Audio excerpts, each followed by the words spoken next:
Leer y escribir, placeres hermanos, a cargo del licenciado en Filosofía Alejandro Rosisner, a quien vamos a presentar a continuación. Alejandro Rosisner es licenciado en Filosofía de la Universidad Central de Venezuela en 1984.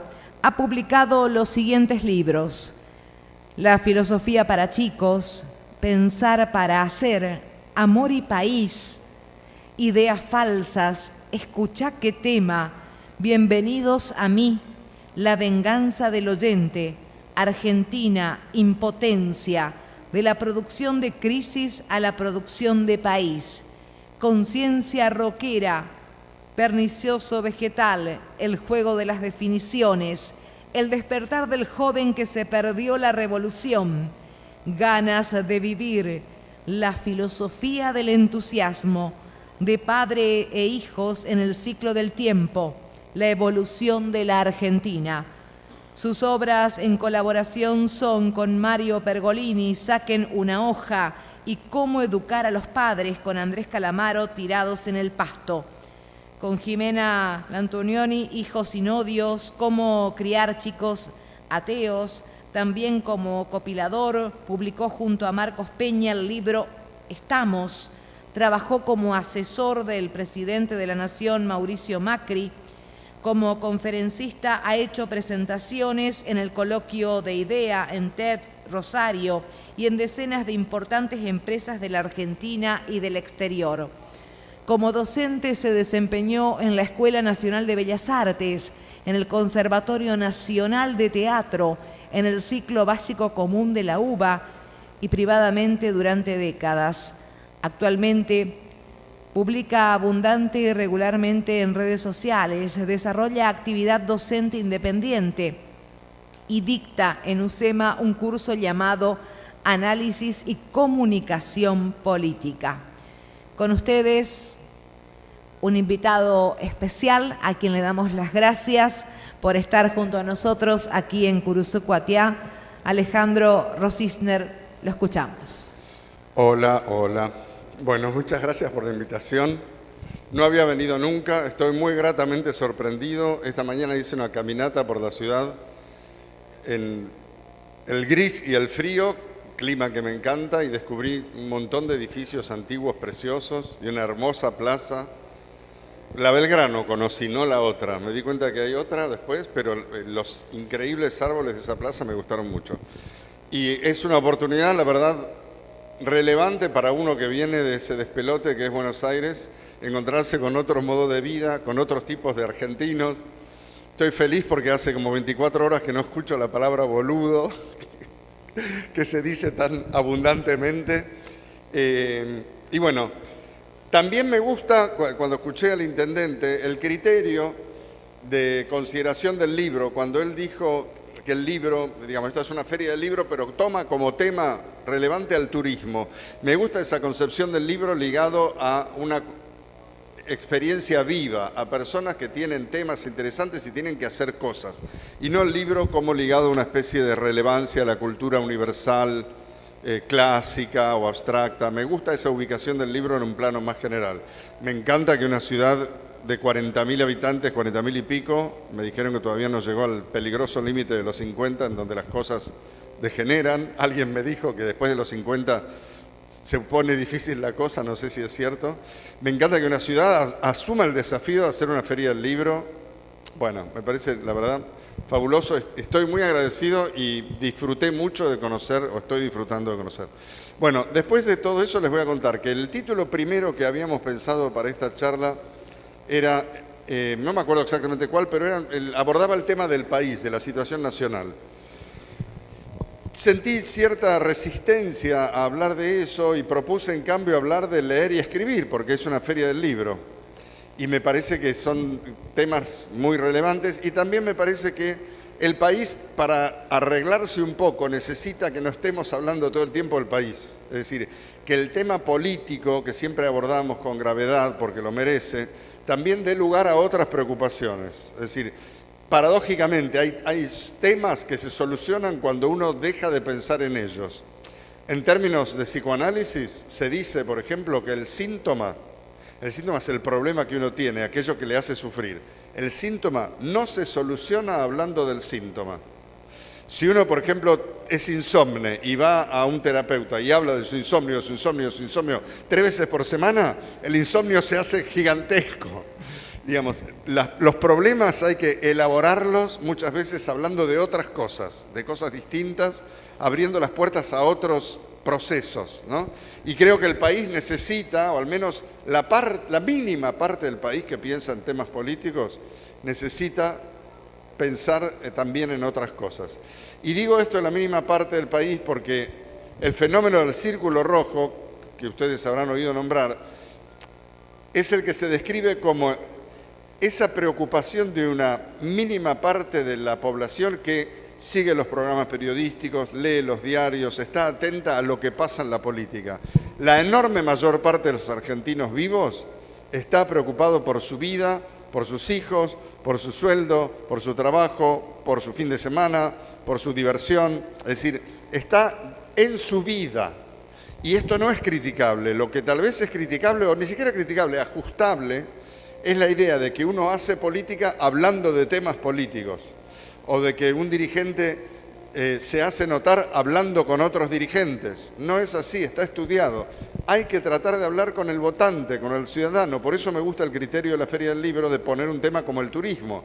Va en busca de las situaciones reales, no se encierra en un microclima, ¿no? Bueno, entonces, propuse hablar de leer y escribir. Voy a decir 2 o 3 cosas sobre eso.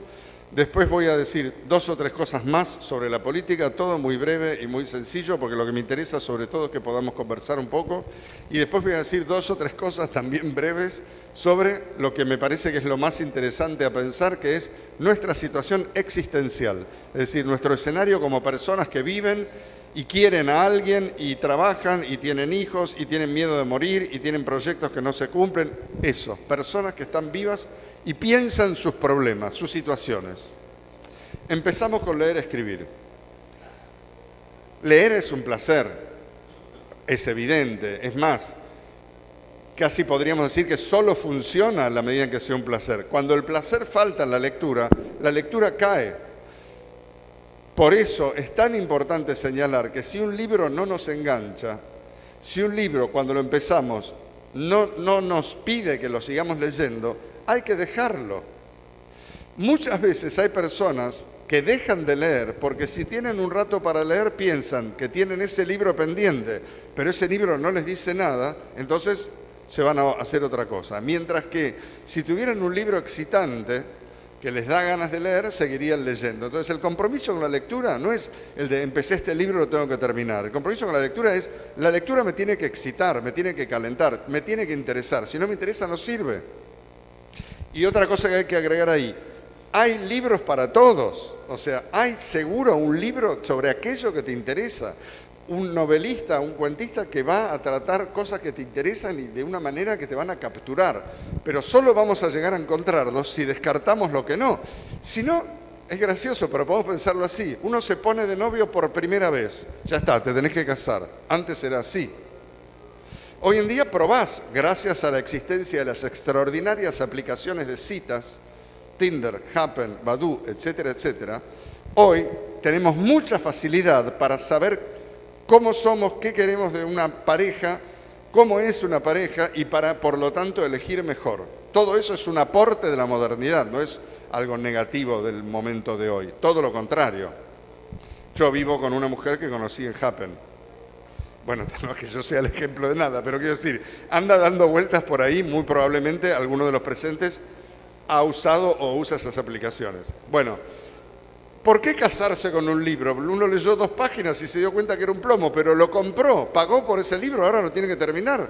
No, hay que dejarlo, es más caro perder el tiempo intentando leer algo que uno no quiere que ir en busca de otro libro que sí te interese. Bueno, eso por un lado.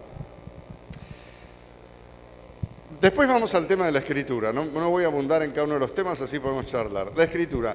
Cuando digo que leer y escribir son hermanos, quiero decir que toda persona que lee puede escribir. Tiene un escritor potencial por desarrollar. Y que es muy interesante plantearlo así, porque entonces uno puede darse a sí mismo la tarea de desarrollar ese escritor. Desarrollar ese escritor no quiere decir que uno va a escribir libros y publicarlos y ser un éxito. Quiere decir que uno va a aprender a expresarse por escrito. ¿Y qué pasa cuando uno se expresa por escrito? Uno se elabora sus temas, sus problemas, sus palabras, sus emociones. Uno crece en poder, crece en claridad, madura. La verdad es que yo doy muchísimos talleres de escritura, doy uno, pero he dado a lo largo de décadas talleres de escritura.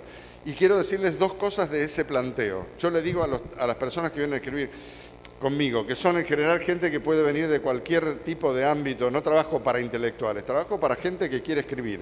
Suelen aparecer abogados que dicen estoy harto de los contratos, quiero aprender a expresarme de otra manera porque la prosa legal es letal.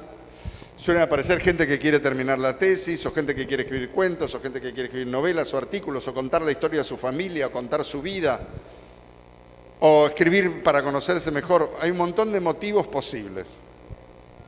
Lo que yo propongo es que voy a ayudarlos a producir escritura. Entonces les hago el siguiente planteo. No hay que pensar más en la calidad, hay que pensar en la cantidad.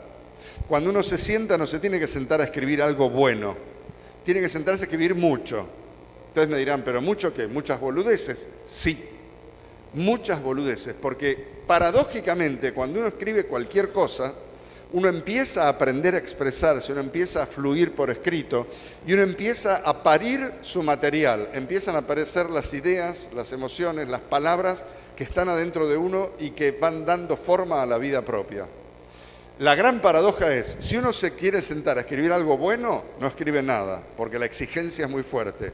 Si uno se sienta a escribir boludeces, escribe siempre algo bueno. Y lo otro que quiero decir en relación con la escritura es que hay que diferenciar con toda claridad el momento de escribir del momento de lo que se llama editar, que no es exactamente corregir. En el momento de escribir uno enchastra, se ensucia, pone cualquier cosa. Supongamos que uno quiere escribir una novela. El primer borrador es un enchastre. No se entiende bien qué pasa, hay personajes que desaparecen. No importa, hay que llegar hasta el final. Después eso se lee, se observa. Bueno, esto lo saco, esto lo pongo al principio. Eso es editar, es reacomodar con todo lo que uno puso sobre el papel con un impulso, de manera tal de seguir el trabajo de elaborar una obra. Si uno no entiende esta diferencia entre escribir y editar y quiere hacer las dos cosas al mismo tiempo, no puede escribir. ¿Por qué tiene que escribir perfecto desde el principio? ¿Por qué tendríamos que escribir? ¿Quién hace algo perfecto desde el principio? Empezamos a tocar la guitarra. Es un garfio nuestra mano, hasta que con el largo de los meses la mano va sabiendo cómo tratar una cuerda. Si nunca aprendimos a escribir, se supone que sabemos escribir porque sabemos hablar, pero no es cierto. Hay que aprender a escribir. El objetivo básico para escribir es... Para mi gusto, yo a los que les interese les propondría, lleven un diario personal, en un cuaderno o en un documento. Escriban, todos los días un poco, lo que puedan. Si pueden mucho, mucho, hay que tratar de escribir mucho. Escribir, sin releer, escribir, aprendiendo a decir, así uno crece. La verdad, yo se lo recomiendo. Yo tengo 20 libros publicados y comparto el total, escribí muchísimo. Me parece que me cuesta más hablar que escribir, aunque en realidad últimamente que estuve dando tantas clases tampoco me cuesta tanto hablar. Pero son procesos largos. Uno no escribe, uno es que dice quiero escribir y ese primer año ya logra ser escritor. Uno dice quiero escribir y tiene que pensar en 5 años. Entonces, en estos 5 años voy a escribir una novela. Seguramente, bueno, después escribiré otra, voy a empezar a tratar de hacer artículos para el diario, después voy a hacer un ensayo y voy a hacer un libro de cuentos. Es decir, una serie de obras que van ayudándolo a uno a desarrollarse como persona capaz de expresarse. Algunas van a ser mejores, otras peores, pero ese es el lapso. Peter Drucker, el inventor del management contemporáneo, tiene una idea buenísima que dice que nosotros tendemos a sobreestimar el plazo de un año y a subestimar y no usar el plazo de 5 años. Es decir, Navidad, brindamos, o Año Nuevo. Este año escribo la novela, aprendo inglés, aprendo a tocar la guitarra, me caso y tengo 2 hijos. No va, no cabe en un año eso. Pero si uno piensa en 5 años, sí caben muchas cosas. El senador habló de la importancia de la planificación en cuanto al proyecto Iberá. Bueno, ahí también cabe, no sé si para planificar tan claramente las cosas, pero por lo menos para relajarse y permitir que las cosas vayan sucediendo. Si uno está desesperado por estar de novio o tener pareja, se queda solo. Si uno sale a divertirse, termina de novio. Esa es la paradoja. Si uno quiere escribir algo importante, no escribe nada. Si uno dice boludeces, escribe algo importante. Bueno, vamos ahora al plano de la política, para el país más que la política. Yo creo que la Argentina está en vísperas de un cambio muy relevante. Es decir, que en el gobierno que viene va a ser un gobierno que va a tener que hacer reformas importantes y va a haber unos cambios bastante significativos. Creo en eso, creo que este periodo actual es un gobierno como de agotamiento de una forma de vivir, de una visión del mundo. Tenemos una oportunidad en el gobierno que viene, yo creo que por mera, digamos, impulso de la época y de otros modos de vivir, eso va a tener lugar. Con lo cual, no me parece que haya que caer en el catastrofismo, que las noticias nos inspiran correctamente. Es decir, nos vemos las noticias y decimos, no hay salida. Bueno, eso por un lado. Después, quiero decir que no hay salida. Quiero decir, no hay solución para el problema de las sociedades, no hay solución para el problema personal, pero básicamente porque no se trata de problemas, se trata de complejidades. Voy a apartarme un segundo y les voy a contar de un libro que se llama Progreso, de un escritor sueco que se llama Norberg. El tipo hizo una investigación detallada y minuciosa sobre la situación de la civilización actual en todos los temas relevantes: pobreza, violencia, nutrición, expectativa de vida, salud, etcétera, etcétera, etcétera. Con cifras muy investigadas. Y la conclusión es apabullante.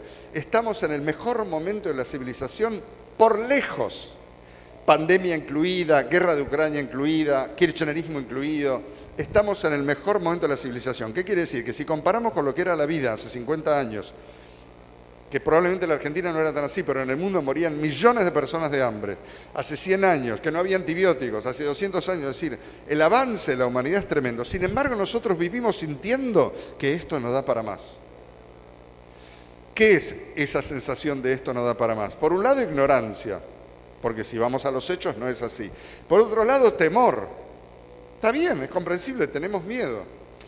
Pero el hecho de que la cosa no cierre, digamos, de que lo que nosotros consideramos un problema no termine de solucionarse, no tiene que ver con que la realidad falle. Lo que falla es nuestra consideración de la realidad. Porque no es un problema la vida es una aventura. La vida personal no es un problema, es una aventura. Por supuesto que se corren riesgos, como las aventuras, que puede terminar bien o puede terminar mal. Por supuesto que puede terminar mal. Pero también es cierto que hay un protagonista, la chica o el muchacho que llevan las riendas de la acción y que conducen esa aventura para algún lado. Entonces, la idea de que la cosa está muy mal y que siempre está cada vez peor, es la idea de que la realidad tiene una falla, que algún día se podrá solucionar. Bueno, la realidad no tiene ninguna falla, la realidad es un quilombo, es un despelote. Lo ha sido siempre y siempre lo será. La realidad social, la realidad personal, la realidad del consorcio, la realidad del club, la realidad del partido, la realidad, toda realidad es siempre un quilombo. Me quedo sin aire. Entonces, entendamos cómo es la vida, dejemos de pedirle lo que no puede dar, lo que no va a dar nunca. Me olvidé que más iba. Gracias, muchas gracias. Entonces, para cerrar el tema de la situación nacional, nosotros tenemos la sensación... No, quería decir algo más, porque en ese libro Progreso hay una cosa muy graciosa, que es que un capítulo se inicia con una cita que dice lo siguiente, dice: los jóvenes ya no respetan a los mayores. Los valores se han perdido, las costumbres se deterioran, no sé dónde vamos a parar. Epícteto, siglo III a.C. ¿Qué quiere decir eso? Que hay una perspectiva estructural de las personas que consiste en antes sí, ahora no. Pero no porque sea cierto, sino porque a uno le duele la realidad. ¿Y por qué le duele la realidad? No porque la realidad falle, sino porque vivir duele. Porque la vida siempre es enfrentarse con grandes despelotes. No hay vida en paz absoluta, en donde se solucionó por fin todo. No existe, eso es no saber pensar. Si nosotros sabemos que no es así, ¿por qué tenemos que pensar esas cosas cuando nos referimos a la situación social? Y eso nos hace elegir mal, nos hace elegir al que te dice que te va a dar asado cuando te va a dar polenta. Es decir, te promete cerrar la herida abierta en vez de decir, bueno, vamos a trabajar para hacer lo mejor de lo posible. Concepto fundamental en política y en la vida, lo posible. En psicoanálisis se trabaja la categoría de lo imposible como aquello contra lo que uno, el neurótico, nosotros, el loco normal, digamos, no el psicótico, sino el loco normal, lo imposible es aquello contra lo que uno lucha. Digamos, uno cree que va a conseguir la pareja que no genere problemas, que va a conseguir el trabajo en donde no haya nada que te moleste. Bueno, no existe eso. Estar en pareja es tener problemas, tener un trabajo es tener problemas, ser una persona es tener problemas, no porque haya algo fallado, sino porque esa es la mecánica de la realidad. Es muy importante saberlo, porque si no, le vamos a pedir siempre a los presidentes o a los gobiernos que hagan lo que nadie puede hacer. Por eso se dice que gobernar es una tarea imposible, porque nunca ningún gobierno va a satisfacer de una manera completa al votante. Sin embargo, hay un rango dinámico en donde podemos cambiar un grupo de problemas por otro grupo de problemas en un paso evolutivo. Es decir, podemos tener unos problemas chotos y pasar a tener unos problemas un poco mejores. Eso es lo que tiene que lograr un gobierno, eso es lo que tiene que lograr una persona, una pareja. Bueno. Y por último quiero decir 2 o 3 cosas respecto del plano existencial, que tiene que, como ven, está todo hilado. Yo creo que hay que leer la política y también la cultura desde el punto de vista de la existencia. ¿La existencia qué es? Una persona que vive. Cuando se habla de filosofía existencialista, se habla de una filosofía que cree que la escena principal a entender y en la cual hay que intervenir es la escena de una persona que está viva y tiene amores, odios, problemas, trabajo, miedo a la muerte. Entonces, es ahí donde el pensamiento creo que rinde más. Por eso me interesa más el psicoanálisis, que estudió y entendió mucho más eso, que la filosofía, que es racionalista y cree en cosas que no hay, como por ejemplo el libre albedrío, la voluntad, como si uno se inventara a sí mismo. Por ejemplo, el tema de la libre elección sexual. No hay nada menos libre que la elección sexual. Si uno no elige con qué se excita, uno no elige qué le gusta, uno no elige si le gustan los hombres o las mujeres o ambos, los jóvenes, los viejos, los gordos, los flacos, los degenerados o los santos. No se elige. La libertad tiene que ser que lo que te pase sea vivible, sí, pero no es un tema que yo voy a elegir ser bisexual. Si a mí no me gustan los tipos, no voy a ser bisexual. Por más que sea la idea de que la apertura... No me pasa. Entonces, no creamos que eso sería uno de los puntos existenciales. No nos inventamos a nosotros mismos, ni hace falta. No elegimos ser hombres ni mujeres, ni nacer en determinado lugar, en determinada época, ni tener determinadas características corporales, determinados gustos. Todo eso que no elegimos no es un límite a nuestra vida, es el inicio del juego. Son las cartas que nos tocaron y con eso empieza la vida. No se cierra nada. Entonces, por un lado eso, digamos, aceptar que el lugar de la voluntad, del pensamiento, de la racionalidad no es tan importante como creemos, lo cual es un duro golpe narcisista, porque a nosotros nos gusta identificarnos con, bueno, yo decidí estudiar ingeniería. No decidiste un carajo, a vos te gusta la ingeniería. Y si te gusta la psicología y decidiste estudiar ingeniería, sos un boludo, tendrías que haber estudiado lo otro. Bueno, entonces yo decidí enamorarme de tal, tampoco existe. Desanudarnos un poco, desanclarnos de la conciencia, la racionalidad del pensamiento como si fuera nuestra definición. Somos básicamente, estoy exponiendo mi visión, por supuesto, cuerpos. Cuerpos natural. No hay nada que no sea naturaleza en la existencia del planeta. Desde el Big Bang hasta hoy, desafío a alguien a que me diga, acá hay un corte, hasta acá era naturaleza y después no. Las computadoras son naturaleza, la inteligencia humana es naturaleza, la cultura es naturaleza humana, no hay nada que no sea natural. También somos nosotros básicamente cuerpos, como todos los cuerpos, con pulsión sexual, con hambre, con ganas de cosas, con deseo, con enfermedades. Y la conciencia, la racionalidad es una capita superficial con la cual nosotros nos identificamos, que dice cosas, muchas de las cuales no son ciertas, muchas de las cuales no se puede hacer cargo, que dice porque hablar es gratis, como dice mi mujer. Me dice, yo digo esto porque hablar es gratis, voy a empezar a cobrar. Es una idea. Bueno, eso sería otro principio de orientación existencial. Y tenía algún, perdón, Luz, tenía alguno más anotado, pero ahora me olvidé. Charlemos un poco, creo que hay un muestrario de temas como para que opinen, pregunten, aporten. Va a ser lo más interesante que charlemos, porque si sigo hablando yo solo...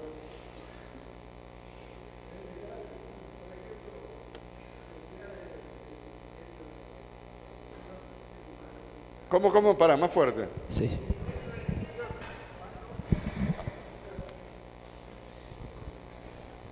Esto es libre albedrío, ¿no? Y tocaba el tema de la sexualidad o la elección de la sexualidad que ya está predeterminada por la naturaleza misma. Y yo digo, ¿dónde se presenta lo convulsivo cuando se trata de... ¿Lo compulsivo? Claro, o lo revulsivo, o lo rechazante, o el tema de igualdad de género, o lo que fuera, cuando se trata de darle carácter de ley y visibilizar grupalmente. ¿Te parece? A ver si entendí bien. Yo creo que la sexualidad no se elige, pero creo que cualquier sexualidad, digamos, siempre que no dañe a otro, es válida. No tengo ningún problema. En ese sentido hay un avance, digamos, cuando yo era chico o antes, como se ve en las novelas de Manuel Puig, ya que estamos en una feria del libro, el escritor argentino, autor de Boquitas Pintadas, que era homosexual, la homosexualidad era, digamos, muy difícil de vivir. Hoy en día no deja de ser difícil. Me imagino la escena de un adolescente, 15, 16 años, que siente que es homosexual, que es gay o que es lesbiana, y tiene que decirlo a la familia. No debe ser fácil. Hay más facilidad que antes, pero igual no debe ser fácil. Pero como no son fáciles tampoco muchas otras cosas normales de la vida humana, ¿no? En ese sentido creo que hoy disfrutamos de una libertad valiosa que no hay que de ninguna manera desprestigiar. Después, lo que se llama el feminacismo, digamos, la idea, hay un feminismo un poco demasiado enloquecido. Hay muchos feminismos. Hay feminismos que me parecen valiosos. Cuando era chica, mi mamá, que murió hace 6 años, a los 80 y tantos, me contaba que si faltaba la sal en la mesa, la tenía que ir a buscar ella, porque era la mujer y no los hermanos. Eso es absurdo. En ese sentido, la sociedad también avanzó mucho. Y hoy en día las chicas jóvenes tienen proyectos de vida y quieren estudiar y hacer cualquier cosa que se les ocurra con total libertad. Hace 100 años atrás no sé si había muchas graduadas en las universidades. Y el voto femenino tampoco es tan antiguo. O sea que ni que hablar que el feminismo es un movimiento en términos generales valioso. Lo que pasa es que ahora me creo que la izquierda, que ya no tiene proletariado para revolucionar, porque no hay trabajo, porque se fue todo al demonio ese planteo, se reencarna y reencarna su fanatismo en causas como el feminismo, yéndose completamente a la irrealidad, o el ambientalismo, que por un lado también es útil y por otro lado se vuelve completamente loco. El ambientalismo, cuando quiere prohibir la minería, es estúpido. La Argentina podría tener ingresos por minería equivalentes a la pampa húmeda, pero eso está frenado porque se cree que van a romper. No, hay países escandinavos donde se hace minería ambiental, no hay ningún problema con eso ya. Pero el atraso, digamos, de las concepciones ideológicas generalmente ligadas al progresismo y a la izquierda, plantean mal los temas que habría que plantear bien. No sé si respondí, creo que ibas por otro lado. No, estaba perfecto. Otra cosa, por ejemplo, el tema de plasmar en libro lo pensado. Decía Montesquieu que la estupidez humana era sabiamente considerada pasajera hasta que aparece el libro y la plasma eternamente. Bueno, y eso me parece que... está bien, pero digamos, es gracioso, ¿no? La cita es graciosa. La experiencia humana tiene mucho de estupidez, porque bueno, los animales somos así. Ahí se ve que somos animales. Uno puede decir, ¿cómo Europa, Primera y Segunda Guerra, el siglo pasado, 80 millones de muertos, no podían parar antes? Y no, porque el animal no para antes, el animal choca. La voluntad de poder quiere más, Hay distintos tipos, por otra parte, por más que todos nos englobemos en el concepto ser humano, hay muchísimas maneras distintas de ser humano, de acuerdo a la fuerza, básicamente de acuerdo a la fuerza que tengas. Una cosa es ser débil y decir la vida es una desgracia porque uno no puede con la vida, que le pasa a la mayor parte de la gente probablemente, y otra cosa es ser fuerte y decir la vida es un quilombo pero es fabuloso. Y pese a que me tenga que morir, valoro muchísimo esto y lo voy a vivir plenamente. Eso es una posición fuerte frente a la vida. ¿Vos ibas a preguntar algo? ¿Vos? ¿O aportar algo? Yo iba primero sorprenderme y por la cantidad de conceptos que tiraste en estos pocos minutos, y creo que mañana voy a saber qué preguntar bien, pero hay algo que me gustaría compartir también con ellos. Cuando yo te contacté, yo quería que hables de política, digamos, y terminamos haciendo tu sugerencia porque me pareció totalmente pertinente, pero me encontré un concepto muy interesante, ¿no?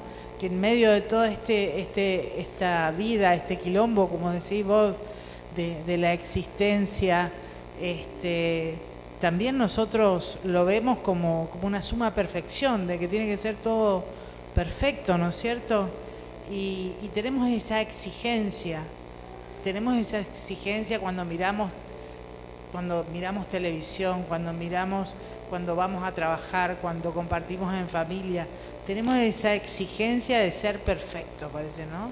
Y es como una fantasía absurda que acabas de desmitificar. Mira, yo creo que hay que... Mi filósofo favorito es Nietzsche, Friedrich Nietzsche, ¿no? Y él, leyendo, bueno, cambia de lugar la idea de la perfección. La perfección no es ese ideal que hay que presionar para lograr. La perfección es la existencia de lo real. La persona más fuerte dice el mundo es perfecto. Y de esa perfección forma parte todo el quilombo. La Segunda Guerra, el kirchnerismo, o sea, todo el quilombo es parte de lo humano y es perfecto. Entonces la objeción sería, bueno, si todo es perfecto no hago nada. No, porque dentro de la perfección de lo real estás vos con tu querer, formando parte. Y lo que tenemos que hacer es tratar de lograr fuerza para que la Argentina sea el país más parecido a lo que queremos. Nunca va a ser un país perfecto porque ninguna realidad nunca va a ser perfecta en el sentido idealista del término, que quiere decir perfección, ausencia de problemas. Eso no existe. Pero podemos, para mí el criterio tiene que cambiar de la perfección a la satisfacción. Uno no tiene que tratar de ser perfecto. Horrible concepto. Hay gente que dice, yo quiero ser el mejor papá para mis hijos. ¿Cómo el mejor papá? Tenés al nene ahí, cuidalo, querelo.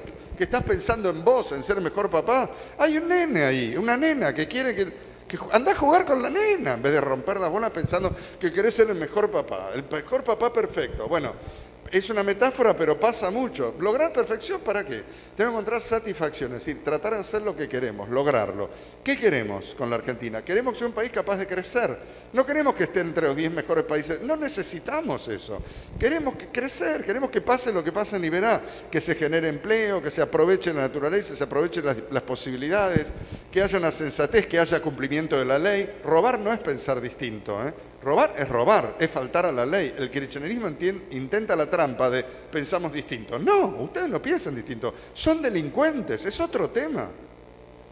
Hay ley y hay que cumplir la ley. Y así se hace un país. No hay que plantear como un tema de diálogo. ¿Cómo vas a dialogar con un delincuente? ¿Qué dialogar? Que el tipo le apunta a la cabeza a tu hijo y te dice, si no me das, eso es el diálogo, si no me das lo que te pido, te mato al nene. Eso no es diálogo. Hay que conseguir que venga alguien y le saque el arma y lo lleve preso. Entonces, ley, trabajo, son cosas básicas. Lo más revolucionario hoy en día es que hagamos un programa para cumplir la Constitución, para que la ley se cumpla. Es la revolución de la sensatez. No, cuando vos me propusiste lo del país, yo tengo ese problema de que no quiero que todo se transforme en una lucha política con nombres y todo. Me interesa, por supuesto, el tema y yo también soy belicoso y combativo y vivo puteando, pero me parece que no es lo mejor que podemos hacer. Que lo mejor que podemos hacer, si queremos crecer políticamente y que el país sea más lindo, no un país perfecto, sino más lindo, que vaya para adelante en vez de ir para atrás, es hablar de estas otras cosas, en donde también se juega esa diferencia. Hablar de lo lindo que es leer, de lo importante que es que nos pongamos a escribir, de lo importantísimo que es que sepamos que el mundo nunca va a ser el mundo ideal, sino que siempre va a tener problemas y tenemos que tratar con eso, y que tratando con eso podemos marcar una diferencia que pasa básicamente por lograr satisfacción. Cosas que nos gusten. Es como reordenar la escena, ¿no? Acá hay una participación. Tíramelo. Toma Dale, ahí está. Si no entendí mal, vos dijiste que la racionalidad es apenas una capita. Bueno, en este contexto que venimos describiendo, de que la izquierda ahora reivindica otras cuestiones porque ya se quedó sin trabajadores, es real, es un hecho comprobable, es real. Y algunas reivindicaciones en las que más allá de la ideología, a una persona que observa, te das cuenta que está fuera de foco, fuera de la realidad, porque reivindica cuestiones que no tienen que ver, que no tienen sustento, sino que se quieren imponer.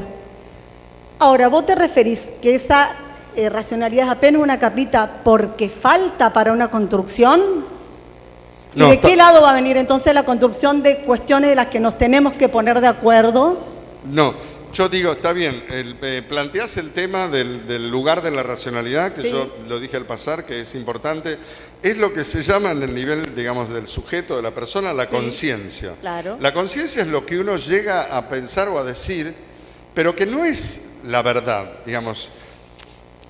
Vamos a abordar esto, por ejemplo, así. Uno dice cosas tales como: yo me muero por escribir una novela, quiero escribir novela, pero no hago nada para escribir una novela. Entonces, ¿cómo se llama eso que digo? Se llama piripipí.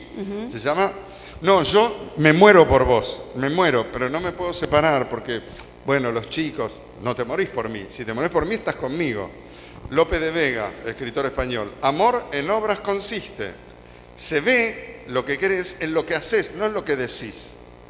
Y nosotros pensamos sobre nosotros mismos, identificándonos con nuestras ideas, que no necesariamente son representativas de la realidad. Igual la Argentina. La Argentina, Eso iba a lo común, la me cuesta Argentina más le gusta, adecuarlo pero no lo común solo en una ideación, no, a lo común en el logro. A ver, ¿cómo se hace para pasar? ¿cómo se hace para pasar qué? Que esa construcción no sea engañosa en lo que reflejamos. No, es que no se basa en la conciencia, la construcción se basa en el querer, Ah, listo. en lo que queremos. No tanto, digamos, por ejemplo, en la discusión política en el Círculo Rojo se considera que la historia es muy relevante y se dicen boludeces tales como: pueblo que no conoce su historia tiende a repetirla. Totalmente. Para mí no es cierto. Pueblo que queda encerrado en repetir y pensar su historia no sale de ella. Como el individuo. Que el individuo igual, que te vas a encontrar con un hombre, una primera cita, ¿le vas a hablar de tu ex? No, vas a ver qué querés con ese tipo. Si le hablas de tu ex, el otro sale corriendo. Bueno, igual pasa con el pensamiento crítico. La noción es que la inteligencia es pensamiento crítico, que el rol del intelectual es ser crítico. Para mi gusto, otra pelotudez. Sí. Si fuera cierto que la crítica y la historia son tan relevantes, la Argentina sería un país más poderoso que Estados Unidos. Porque estamos pasados de crítica y pasados de historia. Lo que hace falta es conexión con el querer. ¿Qué queremos? Y pensar querer y estrategia. ¿Qué queremos y cómo lo vamos a hacer? Ese es el punto. Digamos, parece más sencillo, más tonto. Ahí tenemos una mano levantada. Me encantó lo que le agregaste al querer, el tema de la estrategia, sino como que me falta una pata. Vamos a darle el micrófono a otro interlocutor. Bueno, gracias. Soy Moisés y soy gay y soy activista gay, así que más o menos lo que estaban hablando recién me interpela bastante de cerca. Hubieron cositas que estuve de acuerdo y muchas otras en las cuales disierto un montón. Entonces, la parte de los cuerpos, para mí no considero que seamos cuerpos que estemos nada más, sino que justamente esto de las orientaciones sexuales, las identidades de género y demás son parte de todo un montón de factores que a esos cuerpos atraviesan. Por eso siempre se habla de la interseccionalidad en las temáticas. O sea, no es lo mismo ser un varón cis heterosexual, no sé, en un barrio pobre de Curuzú, a ser un varón cis heterosexual viviendo acá en el centro con privilegios. Como para que no quede que somos cuerpos entes sin ninguna realidad ni ningún contexto que nos golpea y que nos termina definiendo, porque si no queda como muy ahí al aire. Y después otra cosa que, viniendo que es la 11ª feria del libro de Curuzú-Guatiá, o sea, hace 11 años que se viene haciendo, los términos siempre lo tenemos que tener mucho cuidado. Para mí, hablar de feminazi, cuando hablamos de movimientos, es muy fuerte, porque estamos todos de acuerdo que el nazismo es algo en el cual todos estamos en contra. El nazismo es un tipo de fascismo. ¿Y qué buscaba el fascismo? Eliminar o destruir ciertos colectivos, que en este caso fue el judío, homosexual, gitano y demás. Yo no conozco ninguna feminista que haya estado buscando matar a alguien. Hay feministas radicales, eso sí, y ahí podemos discutir quizás la manera y los modismos. Pero decir feminazi es muy peligroso en este contexto y más en una sociedad súper violenta, porque no solamente las feminazi, como le dicen, son violentas, sino que tenemos toda una derecha, no, un segundo, Bueno. toda una derecha que, por ejemplo, reivindica el patriarcado, como lo hace Milei, por ejemplo, que reivindica el patriarcado, y yo sí ahí conozco más varones violadores y asesinos de mujeres, y ahí no decimos hombre nazi, por ejemplo. Entonces, por ahí quizá hay que tener un poco de cuidado, y más en una feria del libro, cuando estamos hablando de las palabras, porque las palabras tienen significado y significantes. Esos significados significan algo, y significante quiere decir que las personas las pueden tomar para otro lado. Redondea porque ella también quiere hablar. Sí, no, pero todos estuvieron hablando, así que nada. Pero los que hablan poco porque así charlamos y ahí todos. redondeo lo último. No querías hablar de política, pero sin embargo, desde que entraste, el único golpe es a la izquierda. Para mí todo el sistema político está mal, hoy en día. Y soy peronista, ojo. Todo el sistema político está mal, inclusive el peronismo. Todo el sistema político está errado en donde está mirando, porque acá nosotros estamos sentados pasando hambre en la ciudad, mientras ellos están por ahí con su plata y todo. Entonces, hablar solamente de izquierda como alguien que quiere romper todo sin ver que la derecha también está ocasionando toda una violencia con discursos de odio, es también peligroso. Bueno. Y más en una feria de libro. Nada Muy más. bien, Gracias. Muy bien.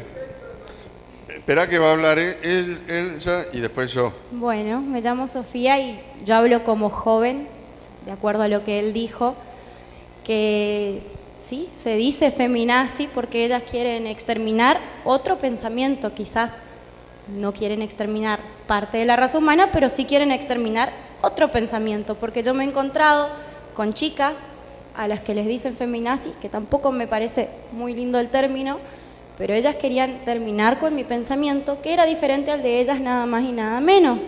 Entonces, en cierto punto, sí, algo quieren exterminar. Y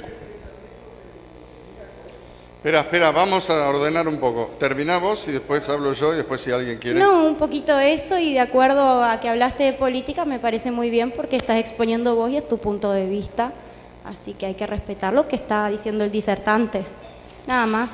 Bueno, en relación con la necesidad de respetar los términos por estar en una feria del libro, yo creo que eso sería más bien un argumento a favor de una libertad, la libertad más extrema, no de tener que cercenarse. El término feminazi es un término que probablemente sea inadecuado en el sentido en que vos lo decís, pero es bastante representativo de cierto sector del feminismo que expresa una violencia que el patriarcado, por más que quieras, a mi gusto, adjudicárselo, no expresa. Es decir, cuando, digamos, hay manifestaciones que se han visto en el Cabildo, etcétera, etcétera, yo no he visto manifestaciones de hombres reivindicando el ser macho con esa cosa. Por otra parte, hay que también decir que es cierto que existe el femicidio. También es cierto que la mayor parte de víctimas de asesinatos son hombres, no son mujeres. La enorme mayoría de asesinados son hombres, no son mujeres. No digo que no haya que prestar atención a la causa de la mujer. Después, yo creo que somos cuerpos y no sé si habría que preocuparse más de un homosexual pobre que de un pobre normal. No creo que tenga un estatus especial por ser homosexual, si somos todos iguales. Entonces, la causa de decir, no es lo mismo ser un travesti homosexual en situación de pobreza. Por supuesto que el decir cuerpos no niega que el cuerpo no tenga determinaciones, que no pertenezca a un lugar, a una cultura, no digo que no, por supuesto que ahí también estaría de acuerdo con vos, pero el cuerpo no niega todo eso, sino que lo incluye. Es una situación físicamente determinada en un lugar determinado. En relación con lo que vos le atribuís a la derecha, no puedo sino disentir. Toda la violencia viene del progresismo kirchnerista y peronista hoy en día. Toda la violencia viene de ahí. Lo demás son detallitos. No te escucho. No, habla los dos a la vez y sin micrófono. Ahora le toca a él. Está tu micrófono ahí. Hola, todos vimos un intento creo catastrófico para la historia de nuestro país, un intento de asesinato de una vicepresidenta, no importa la ideología. No, pero es que eso es un hecho policial, no es un hecho político. La interpretación de eso como un hecho político adjudicado a la oposición al periodismo es una manipulación política. No importa quién se adjudique. Indebida y violenta por parte del gobierno. Es la figura, es la institución, es lo que representa. Y aparte que todavía no está muy claro es lo que representa. Si no fue la estrategia habitual de los gobiernos que tienden a volverse dictatoriales y a negar la ley, bueno, está por verse, está bien, yo puedo decir lo que yo pienso. Pero a mí me sorprende, pero en forma sobrenatural, esos pensamientos tan obedientes a las directivas de los Estados Unidos, y acá los Estados Unidos se expresó de forma contundente que esto es un intento de magnicidio. Bueno, yo digo a los obedientes. Estoy feliz, esta es la Feria del Libro. Sí, sí, no, pero... Eso tendría que ser. Que en Curuzú se dé esto es algo... Pero en Curuzú no se da esto mucho, casi no se da. Vamos a cerrar, perdón, se viene el show. Señora secretaria, porque estoy hablando. Si no, no se da lo que está diciendo. Yo solamente le quiero decir algo rápido en cuanto a quién fue el sector que se puso a colgar cuerpos con nombre de persona frente a la Casa Rosada, quién puso una guillotina en pleno siglo XXI frente a la Casa Rosada. Escúchame, ¿quién fue el que llamó a usar alambre de enfardar para matar a los opositores? Fue Perón. En la historia del peronismo está llena de abusos y de violencia. ¿De quién fue la AAA? No. Recién dijiste que no podíamos comparar 50 años atrás. Boludeces no, la AAA fue pero peronista, los desaparecidos no está pasando son de el ustedes. debate, no está pasando el debate. Chao, gracias.